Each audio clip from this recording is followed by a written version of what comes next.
ہر تھانے کا مخبری کا ایک بڑا ہی کارآمد نظام لازمن ہوتا تھا۔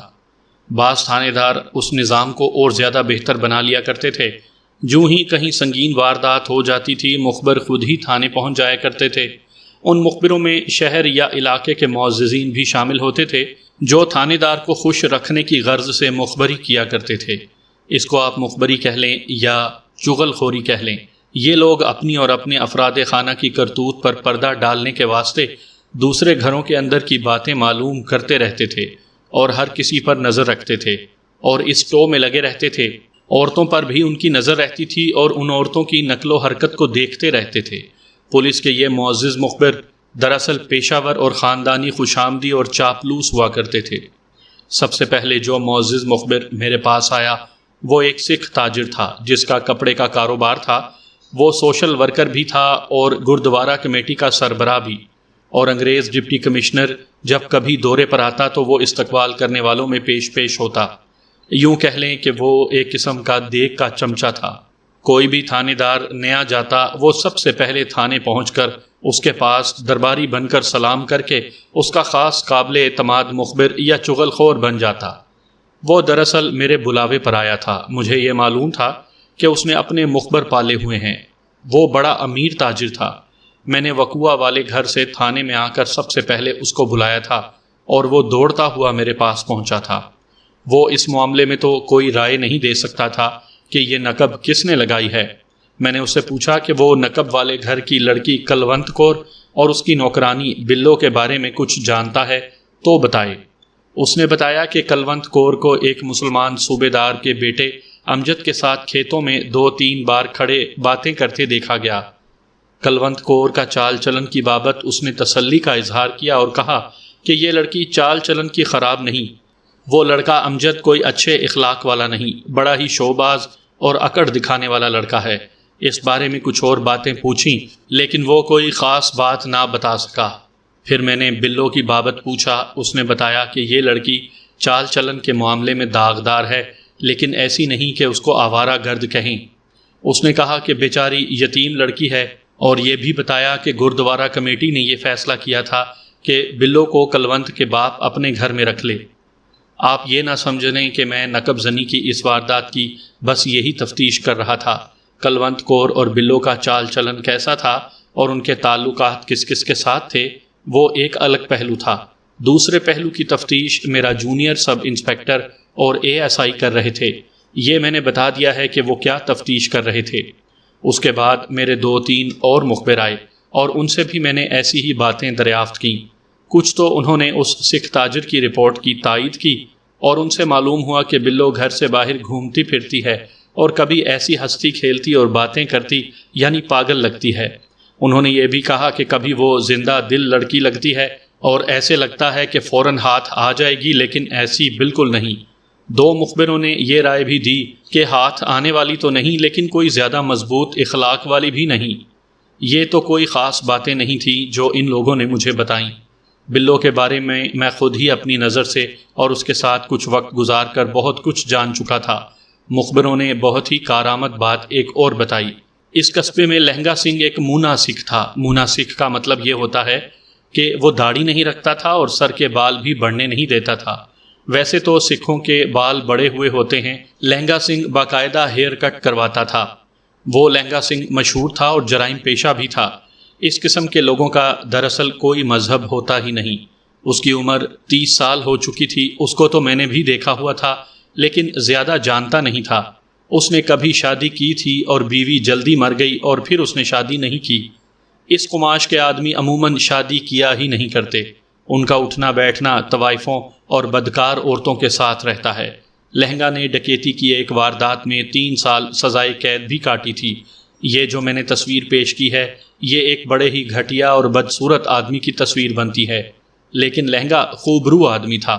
ہنس مکھ بھی تھا اور کپڑے ایسے اچھے صاف ستھرے اور شریفانہ پہنتا تھا کہ اس کو نہ جاننے والے لوگ سوچ بھی نہیں سکتے تھے کہ یہ شخص سزا یافتہ یا وارداتیہ ہے، اور یہ پیشہ ور جوئے باز بھی ہے، اور چوری اور راہزنی کی وارداتیں بھی کرتا ہے۔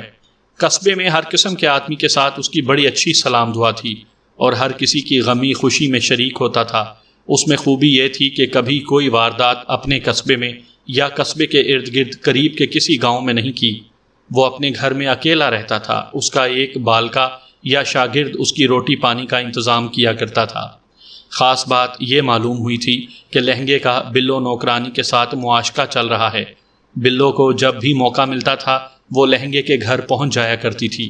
لہنگے اور بلو کے اخلاق اور چال چلن کو دیکھتے ہوئے یہی کہا جاتا تھا کہ ان کے یہ تعلقات شریفانہ نہیں، لیکن لہنگے کے ایک مخبر دوست نے بتایا کہ ان کی آپس میں صحیح اور صاف محبت ہے۔ اس نے یہ بھی بتایا کہ لہنگا بلو کے ساتھ شادی کا فیصلہ کر چکا ہے، اور کسی بھی دن یہ خبر سنی جائے گی کہ لہنگے نے بلو کے ساتھ شادی کر لی ہے۔ یہ نئی خبر میرے کسی کام آ سکتی تھی، لیکن مجھے ایسی توقع ہرگز نہیں تھی کہ اس خبر سے مجھے نقب زنوں کا سراغ مل جائے گا۔ یہ تو میں اپنی عقل کے مطابق اشارے ڈھونڈتا پھر رہا تھا کہ شاید کوئی اشارہ مجھے بتا دے کہ فلاں راستے پر چلنا ہے۔ ایسا تو ہو نہیں سکتا تھا کہ مجھے یہ پتہ لگ جاتا کہ کون کس کے ساتھ عشق بازی کر رہا ہے تو مجھے ملزم مل جائیں۔ میں اس چکر میں پڑا ہوا تھا کہ گھر بھیدی کا سراغ مل جائے، پھر میرا کام کچھ آسان ہو سکتا ہے۔ رات کچھ دیر تک مخبروں کی رپورٹیں سنتا رہا اور اپنے دونوں اسسٹنٹ بلائے اور ان کے ساتھ بھی تبادلہ خیالات کیا۔ اگلے روز 10 ساڑھے 10 بجے کے درمیان ایک آدمی یہ اطلاع لایا کہ ایک چھپڑ سے ایک ٹرنک برآمد ہوا ہے۔ قصبے کے ساتھ ہی چھوٹا سا ایک گاؤں تھا۔ اس گاؤں کے ساتھ تقریباً 4 کنال چوڑا ایک قدرتی چھپڑ تھا جس میں بارش کا پانی جمع رہتا تھا۔ میں اس اطلاع پر وہاں چلا گیا۔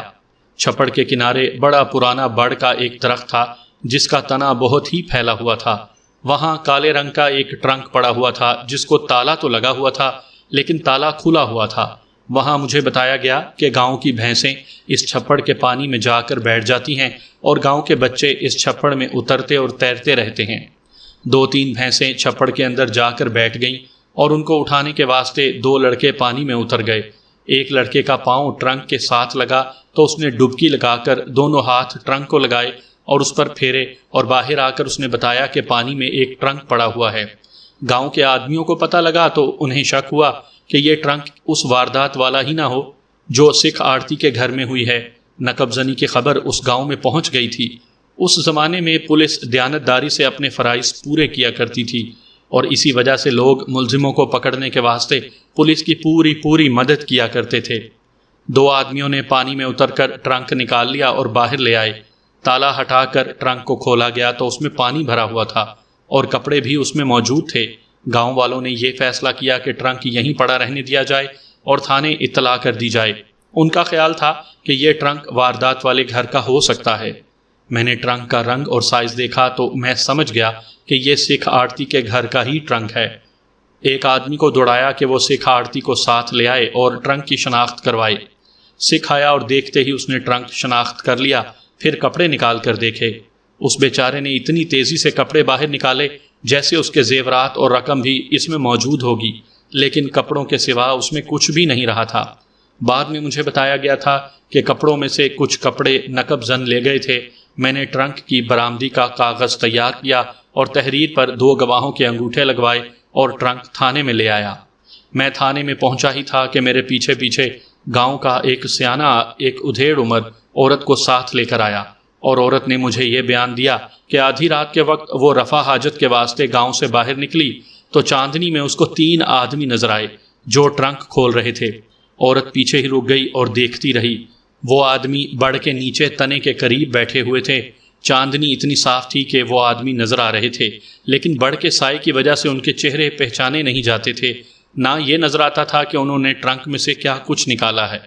پھر انہوں نے ٹرنک بند کر دیا۔ 2 آدمیوں نے ٹرنک دونوں طرفوں سے پکڑا اور 2-3 ہلارے دے کر ٹرنک پانی میں پھینک دیا۔ پھر 2 آدمی ایک طرف چلے گئے اور تیسرا آدمی شہر یعنی قصبے کی طرف چلا گیا۔ عورت نے صبح اپنے گھر میں ذکر کیا تو اس کے ضعیف العمر سسر نے اس کو کہا کہ وہ کسی اور کے ساتھ بات نہ کرے، ایسا نہ ہو کہ پولیس اسی کو گھسیٹتی پھرے۔ حالانکہ اس زمانے میں ایسا سلوک پولیس عوام کے ساتھ نہیں کیا کرتی تھی۔ اگلے روز جب ٹرنک پانی سے نکال لیا گیا اور میں ٹرنک اٹھوا کر لے آیا تو سسر نے ہی اس عورت کو کہا کہ وہ تھانے دار کے پاس جا کر بیان دے دے۔ اس طرح یہ عورت اپنے خاوند کے ساتھ تھانے آ گئی۔ سامعین کرام، آپ سن رہے ہیں انسپکٹر محبوب عالم کی تفتیشی داستانوں میں سے ایک اردو داستان دلوں کے بھیدی، یہ اس سلسلے کی قسط نمبر 2 ہے۔ مجھے امید ہے آپ کو میری یہ کاوش پسند آ رہی ہوگی۔ آپ نے اگر ابھی تک میرا چینل کہانی گھر سبسکرائب نہیں کیا تو ابھی میرے چینل کو سبسکرائب کر کے بیل نوٹیفیکیشن آن کر لیجئے تاکہ آنے والی ہر نئی کہانی کی اطلاع بروقت آپ تک پہنچ سکے۔ میں نے اس عورت سے پوچھا کہ جو آدمی شہر کی طرف آیا تھا اس کا قد اور جسم کس طرح کا تھا اور اس نے کیسے کپڑے پہنے ہوئے تھے۔ اس نے سوچ سوچ کر میرے سوال کا صحیح جواب دینے کی پوری کوشش کی، لیکن چہرہ پھر بھی نہ پہچان سکی۔ اس نے وہ سمت بھی بتائی جس طرف دوسرے 2 آدمی گئے تھے۔ اس طرف ایک چوڑی پگ ڈنڈی جاتی تھی جس پر بیل گاڑیاں اور تانگے چلتے تھے۔ میں نے اس وقت ایک کانسٹیبل کو بھیجا کہ فلاں فلاں گاؤں کے نمبرداروں کو ساتھ لے آئے۔ وہ گاؤں شہر سے 3-4 میل دور تھے۔ میں نے ان کے نمبرداروں کو یہ کہنا تھا کہ وہ اپنے اپنے گاؤں کے گھروں پر نظر رکھیں اور رات کو بھی دیکھیں کہ کون کسی گھر میں آتا جاتا ہے۔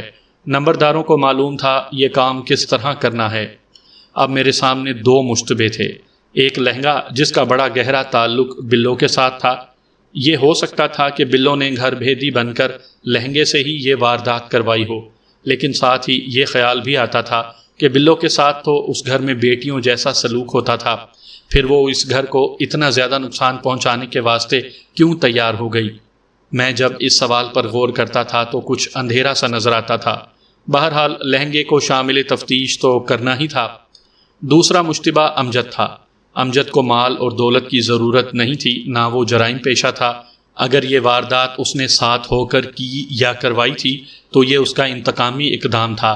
یہ اسی صورت میں ممکن تھا کہ اسے معلوم ہوتا کہ مال کون سے ٹرنک میں رکھا ہوا ہے اور ٹرنک کہاں ہے۔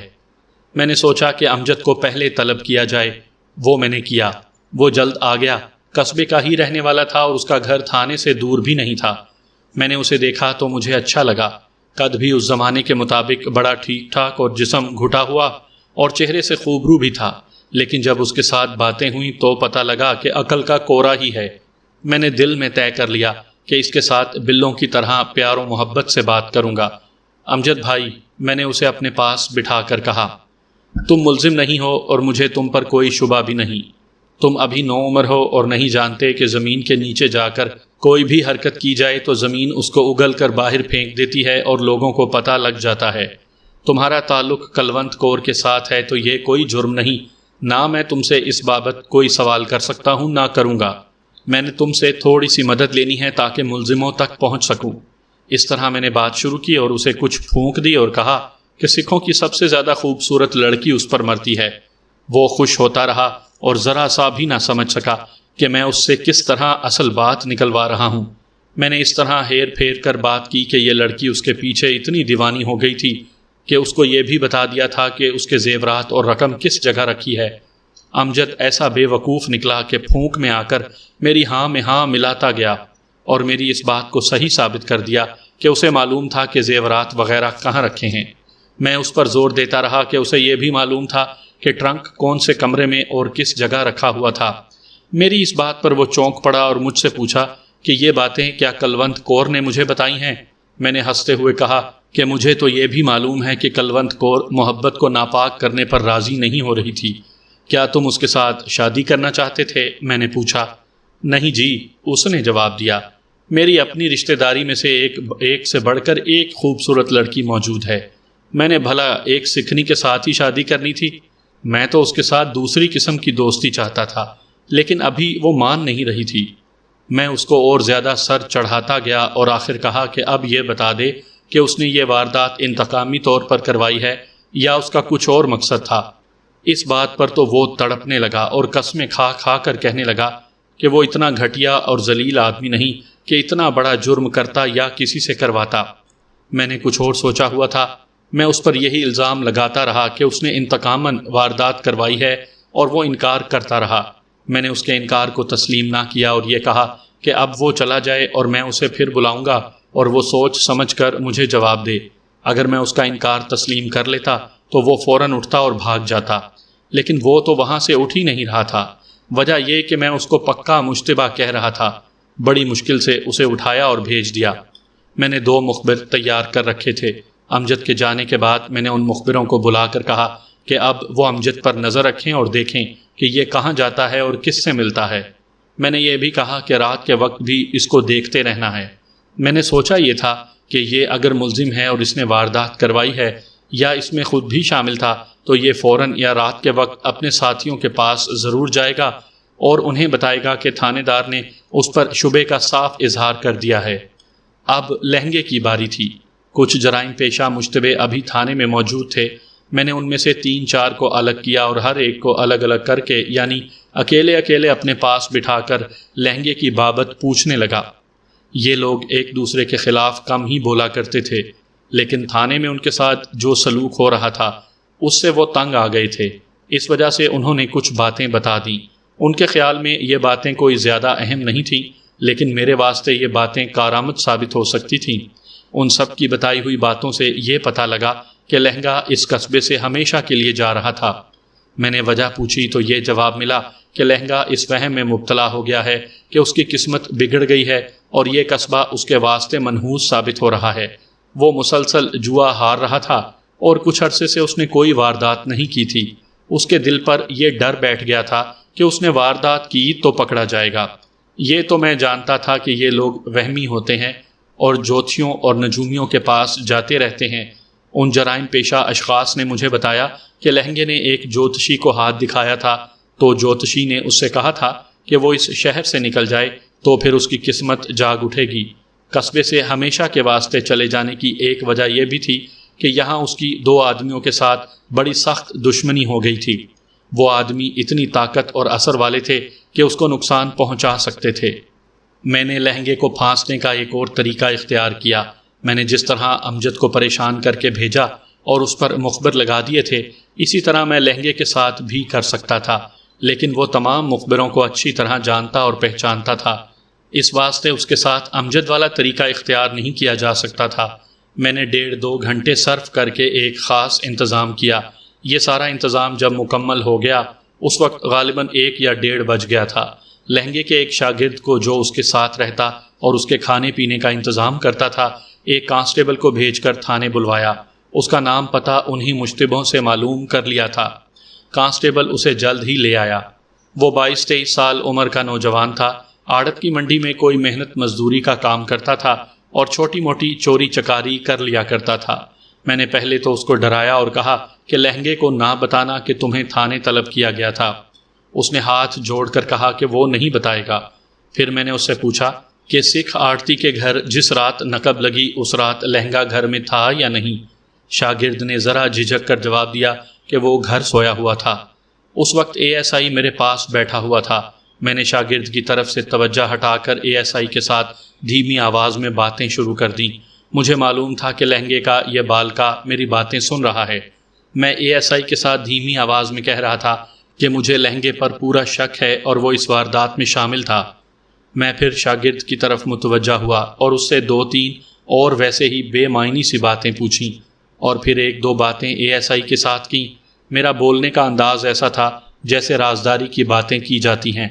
تھوڑی دیر بعد میں نے لہنگے کے اس شاگرد یا ساتھی کو جانے کی اجازت دے دی اور پھر کہا کہ وہ لہنگے کو نہ بتائے کہ اسے تھانے بلایا گیا تھا۔ شاگرد اٹھا اور باہر کو چل پڑا۔ وہ دروازے میں سے نکل رہا تھا تو میں نے کہا آج رات لہنگے کو گرفتار کر لوں گا۔ مجھے پکا یقین تھا کہ یہ شخص سیدھا لہنگے کے پاس جائے گا اور اسے بتائے گا کہ وہ تھانے سے آیا ہے اور تھانے دار کیا کہہ رہا تھا۔ مجھے توقع یہ تھی کہ لہنگا بے گناہ ہوا تو وہ سیدھا میرے پاس آئے گا اور اپنی بے گناہی ثابت کرے گا۔ میں نے پہلے بتایا ہے کہ جرائم پیشہ لوگ تھانے کے ہر بندے کے ساتھ سلام دعا رکھتے تھے اور چھوٹے بڑے تھانے داروں کو تو وہ خاص طور پر سلام کیا کرتے تھے۔ ان لوگوں کے ساتھ ہمارا تعلق رہتا ہی تھا۔ لہنگے کا یہ بالکا کوئی فرشتہ نہیں تھا بلکہ عادی چور اچکا تھا۔ اس نے لہنگے کو میری باتیں سنانی ہی تھیں۔ باقی دن بھی گزر گیا اور رات آ گئی، لیکن لہنگا تھانے نہ آیا اور نہ ہی تھانے کے کسی اور آدمی سے ملا۔ مخبروں نے مجھے یہ اطلاع دے دی تھی کہ لہنگا یہیں ہے اور اپنے گھر میں موجود ہے۔ اسے معلوم نہیں تھا کہ میں نے اس کے ارد گرد مکڑی کی طرح کا جالا بن دیا ہے اور اگر وہ نقب زنی کا مجرم ہوا تو اس جالے میں سے نکل نہیں سکے گا۔ اتنی لمبی چوڑی اور گہری تفتیش کر کے مجھے پکا شبہ ہو گیا تھا کہ لہنگا اس واردات میں شامل ہے اور گھر بھیدی بلو ہے۔ امجد کو میں نے اب دوسرے نمبر پر رکھ دیا تھا۔ رات کے 10 بج چکے تھے اس زمانے میں چھوٹے قصبوں اور دیہات میں رات کے 10 بجے کو لوگ آدھی رات کہا کرتے تھے۔ میں تھوڑی ہی دیر پہلے لیٹا اور سو گیا۔ ایک کانسٹیبل نے آ کر مجھے جگایا اور بتایا کہ اطلاع آئی ہے کہ لہنگا بلو کو ساتھ لے کر کہیں جا رہا ہے۔ میں اچھل کر اٹھا، وردی نہ پہنی، شلوار قمیض میں ہی دوڑتا ہوا تھانے پہنچا۔ ایک ہیڈ کانسٹیبل اور 6 کانسٹیبلوں کو ساتھ لیا۔ سب کے پاس رائفلیں تھیں، میرے پاس اور ہیڈ کانسٹیبل کے پاس ریوالور تھے۔